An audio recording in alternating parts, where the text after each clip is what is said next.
Union public service commission India का highest level का exam and it is one of the toughest and well accepted exams throughout the world. सुनने में ही इतना astonishing लगता है। तो we are very fortunate to have mister Azharuddin Qazi.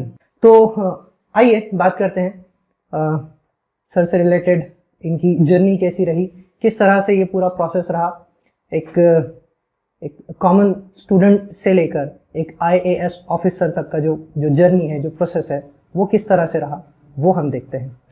तो सबसे पहले तो सर मेनी कॉन्ग्रेचुलेशंस, बहुत सारे फेलिसिटेशंस आपके हुए हैं और दुआ हमारी यही है कि आगे भी कई और फेलिसिटेशंस का मौका अल्लाह ताला आपको दे।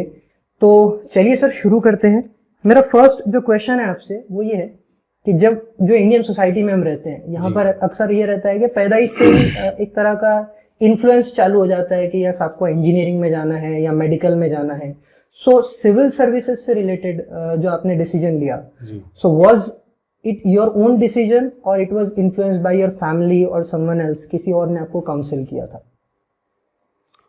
जी, सिविल सर्विसेज एग्ज़ाम की तैयारी करने वाला जो डिसीजन था वो तो एक्चुअली बहुत कम उम्र में ही मैंने ले लिया था कि मुझे सिविल सर्विसेज करना है, लेकिन ये मेरा अपना डिसीजन नहीं था।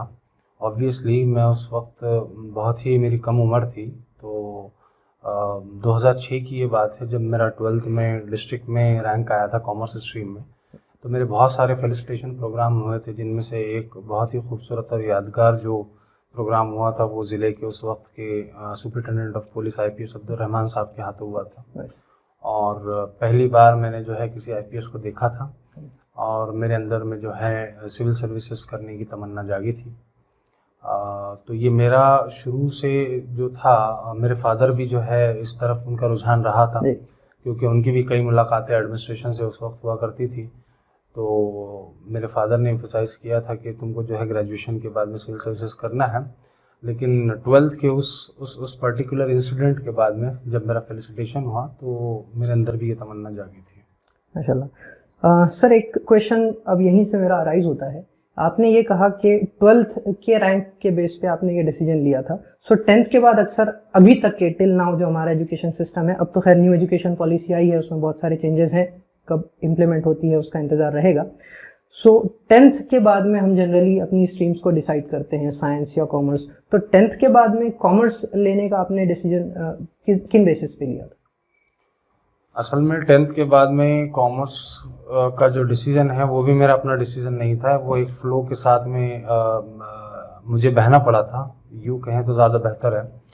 11th में मेरी चूँकि स्पोर्ट्स लाइफ भी रही है, तो मैं 11th में मेरा सिलेक्शन क्रीड़ा प्रबोधिनी में हुआ था। क्रीड़ा प्रबोधिनी महाराष्ट्र गवर्नमेंट की तरफ से जो एक मेरिटोरियस स्पोर्ट पर्सन के लिए स्कीम चलाई गई है, इस तरह की एक ऑर्गेनाइजेशन है। पूरे महाराष्ट्र में तकरीबन 13 ऐसे सेंटर्स है जहाँ पर मेरिटोरियस स्पोर्ट पर्सन को सिलेक्ट किया जाता है, टैलेंट को आइडेंटिफाई करके उनको ट्रेन किया जाता है, ताकि वो बड़े कंपटीशन जो नेशनल लेवल के और ओलंपिक्स के जो कंपटीशन होते हैं उसके लिए तैयार हो सकें। तो मेरा भी सिलेक्शन इस तरह एक सेंटर में नागपुर में हुआ था, और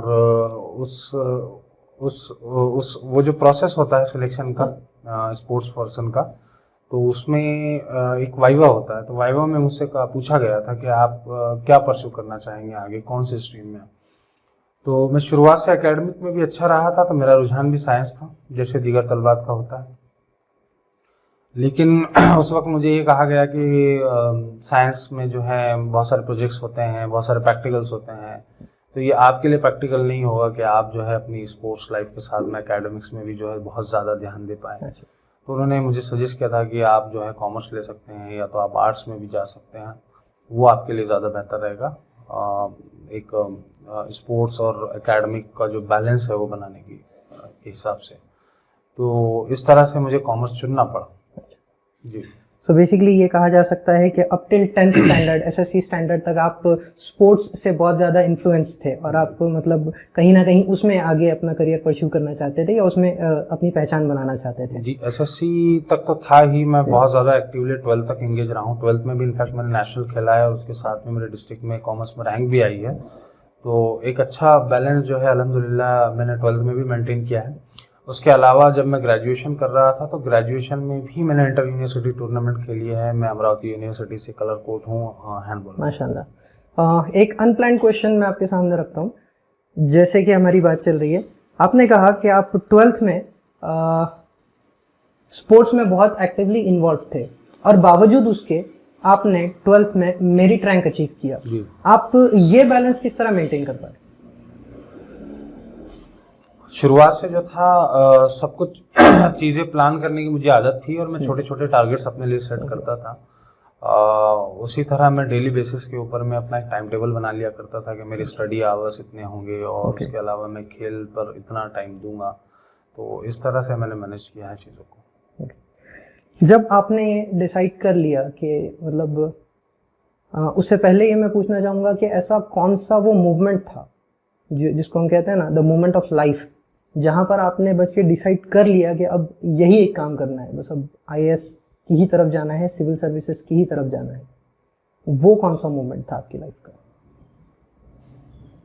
जी, जब मैं ग्रेजुएशन कर रहा था, फर्स्ट ईयर मेरा जो ग्रेजुएशन का हुआ वो पुणे से हुआ है, Garware college of commerce. It is one of the most prestigious institutes in Pune university as far as commerce and economics is concern.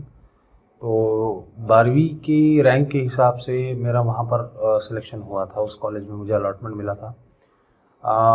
Unfortunately मैं वहाँ से अपना ग्रेजुएशन कंप्लीट नहीं कर पाया, कुछ फाइनेंशियल दिक्कतें मेरे साथ थी, तो मुझे यवतमाल आना पड़ा। तो मेरा सेकंड और थर्ड ईयर मैंने साथ में एक जॉब के साथ में मैंने पढ़ाई की है। वो जो सेकंड और फाइनल ईयर था उस वक्त मैंने डिसाइड किया था कि चूंकि मैं अपने घर में बड़ा हूँ तो मुझे फाइनेंशियली अपनी फैमिली को सपोर्ट करते हुए आगे की जो हमारी पढ़ाई है उसको कंटिन्यू करना है, हायर एजुकेशन लेना है। लेकिन ग्रेजुएशन के बाद जो पोस्ट ग्रेजुएशन होता है वो अनफॉर्चुनेटली मैं कर नहीं पाया फाइनेंशियल दिक्कतों की वजह से। और मैंने ये सोचा कि अगर मुझे जॉब लेनी है आफ्टर ग्रेजुएशन तो कॉम्पिटिटिव एग्जाम्स जो है एक बेहतरीन उसका ज़रिया है और मुझे जो है फुल फ्लेजली जो है कॉम्पिटिटिव एग्जाम्स की तरफ में ध्यान देना चाहिए। और तभी से मैंने ये डिसाइड किया था कि मुझे जो है सिविल सर्विसेज की तरफ फुल फ्लेज बढ़ना चाहिए। लेकिन उसमें भी कई सारी दिक्कतें आई, चूँकि सिविल सर्विसेज एक बहुत ही टफ एग्ज़ाम होता है। It is one of the toughest exams in the world actually, और इंडिया का तो ये सबसे टफेस्ट एग्ज़ाम है ही। इसमें कई मरतबा कई कैंडिडेट्स के केस में ये होता है कि बहुत ज़्यादा टाइम जो है इसमें लग जाता है। मेरे साथ भी इनिशियली यही हुआ। 2010 और 11 में मैंने जब अटेम्प्ट किया तो मुझे लगा कि शायद मैं इसको कम टाइम में नहीं कर पाऊँगा और मुझे ज़्यादा वक्त लग जाएगा। लेकिन मेरे फाइनेंसेस जो थे वो बहुत ज़्यादा वीक थे फैमिली के, और मुझे फैमिली को सपोर्ट भी करना था। तो as a low hanging fruit मैंने जो है बैंक की जो है जॉब इख्तियार की। तो जब आपने ये डिसाइड कर लिया कि अब इस कॉम्पिटिटिव एग्ज़ाम की दौड़ में आपको हिस्सा लेना है, पार्टिसिपेट करना है, तो आपने उसमें फर्स्ट स्टेप क्या लिया?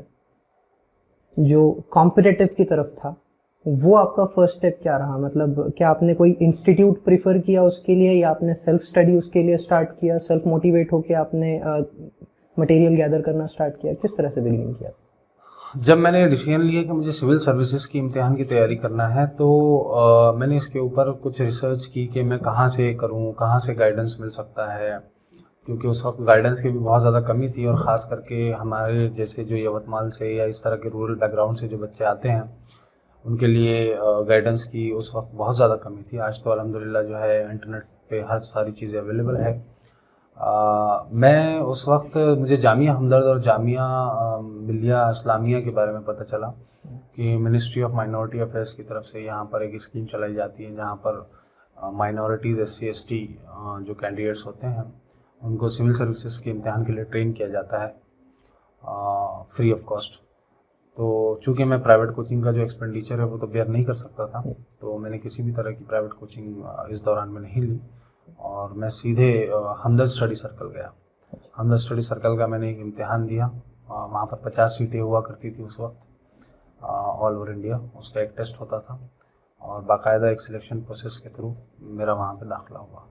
और हमदर्द स्टडी सर्कल, जामिया हमदर्द, ये जो इंस्टीट्यूशंस बिल्ड किए हुए हैं जो माइनॉरिटी स्टूडेंट्स को काफ़ी मदद करते हैं अपनी प्रिपरेशन में, यहाँ के रिसोर्सेज से मैंने बहुत ज़्यादा फ़ायदा उठाया। तो ये जो आपका जो पूरा प्रोसीजर हुआ, ये ड्यूरिंग ग्रेजुएशन या उसके बाद की बात है? ये ग्रेजुएशन की बाद की बात है। 2009 में मेरा ग्रेजुएशन हुआ और 2010 में मैं दिल्ली गया। तो क्या ग्रेजुएशन के दौरान में आप यूपीएससी की तैयारी करते थे, कॉम्पिटिटिव एग्जाम्स की प्रिपरेशन करते थे? नहीं, ग्रेजुएशन जैसा कि मैंने आपको बताया मेरा फर्स्ट ईयर पुणे से हुआ और उस वक्त माली दुश्वारियाँ बहुत ज़्यादा थी, तो सेकेंड और फाइनल ईयर मुझे ग्रेजुएशन के साथ साथ जॉब करनी पड़ी और ये दोनों साल मैंने अवीवा लाइफ इंश्योरेंस में बतौर एग्जीक्यूटिव काम किया। अच्छा, सो जब आप एक मतलब एक प्राइवेट कंपनी में काम कर रहे थे, क्या उस वक्त भी आपके जहन में ये बात थी कि आपको कॉम्पिटिटिव एग्जाम्स में उसके लिए प्रिपेयर रहना है या कभी ना कभी आप उसके लिए अपीयर होंगे? जैसा कि मैंने बताया 12th के बाद ही जब मेरी मुलाकात आईपीएस अब्दुल रहमान साहब से हुई थी तो मेरे दिल में एक तरह का जज्बा जागा था सिविल सर्विसेज को लेकर, लेकिन चूंकि सिविल सर्विसेज के इम्तिहान के लिए क्वालिफिकेशन ग्रेजुएशन है तो मैंने अपना सारा ध्यान ग्रेजुएशन और अपने फैमिली को सपोर्ट करने पर ही खर्च किया। और जैसे ही मैं ग्रेजुएट हुआ उसके बाद में और भी ज़्यादा जिम्मेदारियां मुझ पर बढ़ गई। मुझे जल्द से जल्द किसी जॉब को ज्वाइन करना था ताकि मैं अपनी फैमिली को फाइनेंशियली सपोर्ट कर सकूं और इसके लिए सिविल सर्विसेज या दूसरे कॉम्पिटिटिव एग्ज़ाम मेरे लिए बेहतरीन वसीला मुझे ऐसा लगा कि हो सकते हैं।